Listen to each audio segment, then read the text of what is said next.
বলছি একটু মতের মিল না পেলেই দেখা ঠিক না। একটু মালিকের লোকে না বললেই চলন্তমান গাড়ির থেকে নামায় দেয়, নাম তুই, তোর মতো কর্মচারীর অভাব নেই, নাম, কানে দূরে নামায় দেয় ঠিক না। পায়ে ধরলেও মানতে চায় না ঠিক না। বিবি বাল বাচ্চার কথা বললেও মানতে চায় না। সত্য না মিথ্যা? হ্যাঁ, মানুষ তো মানে না। উচিত তো ছিল মাটির সাথে মিশে দেওয়া। 24 ঘন্টা তিনি বাজেট ব্যয় করে আমাদের পিছনে, 24 ঘন্টা কাটটা বুক করেন। খালি মুখ দিয়া বলেন, কোনোদিন ভাবেন না কি বুক করেন? না নারী ভাবে, না পুরুষ ভাবে, না যুবক ভাবে, না বৃদ্ধ ভাবে। একটা দেখাইতেছি, পানির দামে যদি অক্সিজেন কিনা ব্যবহার করতে হতো তাহলে ডেলি 16,500 টাকা বিল দিতে হতো। 30 টাকা লিটার হিসাবে, 30 টাকা। এই গাজীপুরে কোন হাসপাতালে 30 টাকা লিটার অক্সিজেন নেই। চ্যালেঞ্জ। বিল দিয়া যেতে হবে। কোত্থেকে দিবা এটা আমরা বুঝি না। বিল দাও, তারপরে লাশ দিব, আর আগে দিব না।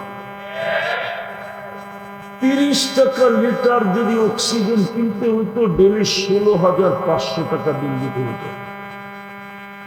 আমরা 550 লিটার অক্সিজেন ডেলি নিই। এই ওয়েদার থেকে, অথচ দুনিয়া বলে গাজীপুর শহর, ঢাকা শহর বসবাসের যোগ্য না। দূষণ যুক্ত শহর, মুক্ত শহর না। গাজীপুরে চতুর্দিকে ফ্যাক্টরি, হাজারো ধরনের কেমিক্যাল ব্যবহার হয়। একটা কেমিক্যাল মানুষের স্বাস্থ্যের জন্য না, স্বাস্থ্যকর না। সব কেমিক্যাল স্বাস্থ্যের বিরুদ্ধে।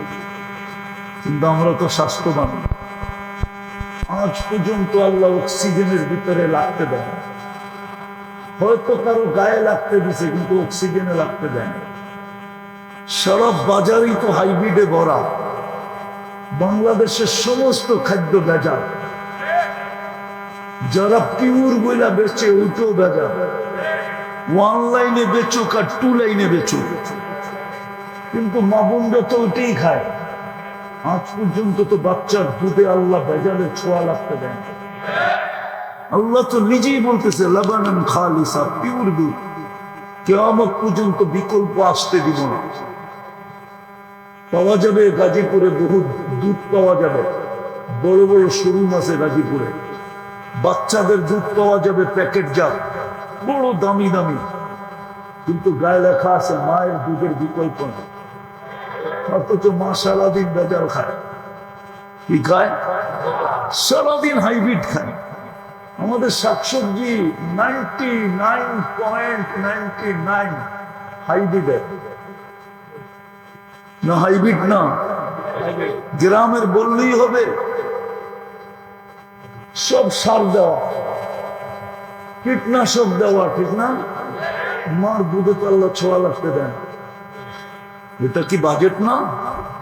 সারাদিন বাজেট ব্যয় করে।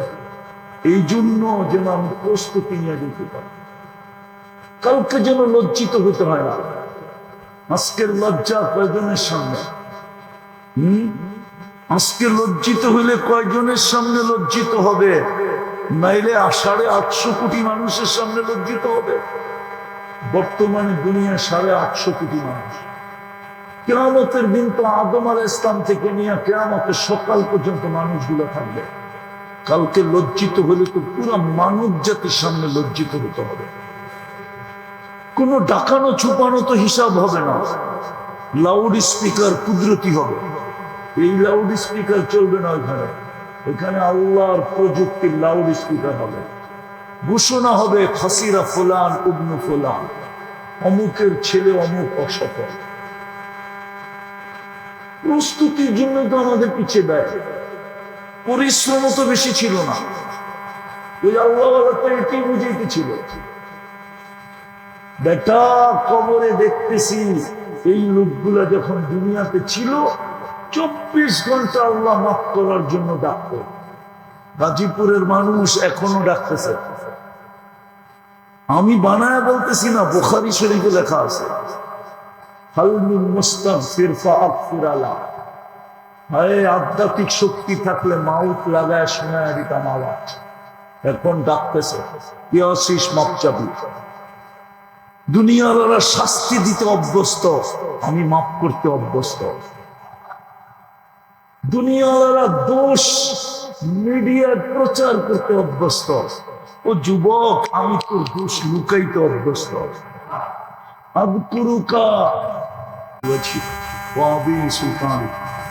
আল্লাহ বলার পর্ব ছিল শেষ, শোনার পর্ব ছিল শেষ, ভিক্ষার পর্ব। কোন সময় হাত তুললাম এটাও তো জানে, কোন আয়োজন থেকে হাত তুললাম এটাও জানে, কাদেরকে নিয়ে হাত তুললাম এটাও জানে। এই মানুষগুলো এতক্ষণ পর্যন্ত এই সময় কোথায় থাকার কথা ছিল? বিশেষভাবে যুবকরা কোথায় থাকার কথা ছিল? আর এখন কোথায় বসে আছে? বেশি কিছু চাবো না মালিক, চাওয়া ছাড়াই তো সৃষ্টির সেরা মানুষ বানালেন, চাওয়া ছাড়াই তো মুসলমানের ঘরে জন্ম দিলেন, চাওয়া ছাড়াই তো সর্বশ্রেষ্ঠ নবীর উম্মত বানায়া মাথার ভিতরে শ্রেষ্ঠত্বের মুকুট বসায়া দিলেন। কুনতুম খায়রা উম্মাহ। আর কি চাবো?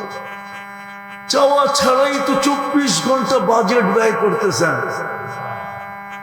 আপনি তো বলতেছেন আযকুরুকা ওয়ালাউ তানসানি, 24 ঘন্টা তোকে সুরক্ষা দেই, সেবা দেই।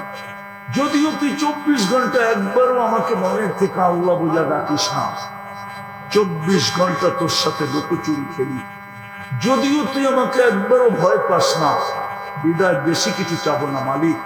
আয়োজনটা যেন কবুল হয়, আয়োজকরা যেন কবুল হয়, এই শ্রোতারা যেন কবুল হয়। আজকে যেন গাজীপুরের মাটিটা কবুল হয়, গাজীপুরের মানুষগুলা কবুল হয়। চাই এখানের বাসিন্দা হোক বা বাংলাদেশের যে প্রান্ত থেকে আইসে এখানে বাস করুক না কেন, গাজীপুরের প্রত্যেকটা মানুষ যেন কবুল হয়, নারী পুরুষ যেন কবুল হয়, ছোট বড় যেন কবুল হয়, বিশেষভাবে যুবকরা যেন কবুল হয়। আল্লাহ কবুলিয়ত চাই, আর কিচ্ছু চাই। কবুল হইলি আপনি সাজায় দেবেন, কবুল হইলি সাজায় দেবেন।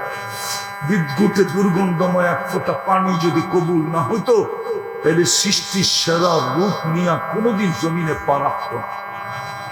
আল্লাহ, আমরা তো বিদ্যুতে দুর্গন্ধময় একটা পানি, কিন্তু কবুল হওয়ার কারণে তো সৃষ্টির ভিতরে সবচেয়ে সুন্দর গঠন, শ্রেষ্ঠত্বের মুকুট নিয়ে জমিনে পা রাখছে। আজকে আমাদেরকে কবুলিয়ত ছাড়া ফেরত দিয়ে না। আয় আল্লাহ, আপনার কাছে না পাইলে আর কার কাছে পাবো? দুনিয়ার মানুষ তো নিতে জানে, দিতে জানে না। আপনার কাছে না পাইলে আর কার কাছে পাবো? এই মুহূর্তে যদি না পাই তো আর কোন সময় পাবো? বিশেষ করে এই মানুষগুলাকে কবুল করেন, অন্তরালে মা বোনদেরকে কবুল করেন, আমার যুবকদেরকে কবুল করেন, ওদেরকে জান্নাতি যুবক বানায়, ওদেরকে আর মাদক আর ইন্টারনেটের পিছে দৌড়ায় না, ওদেরকে জান্নাতের পিছে দৌড় লাগায়। আপনি ওদের দিলগুলাকে ফিরায় দেন মালিক, মেহেরবানি করেন। আজকে একটু হলেও মেহেরবানি করেন।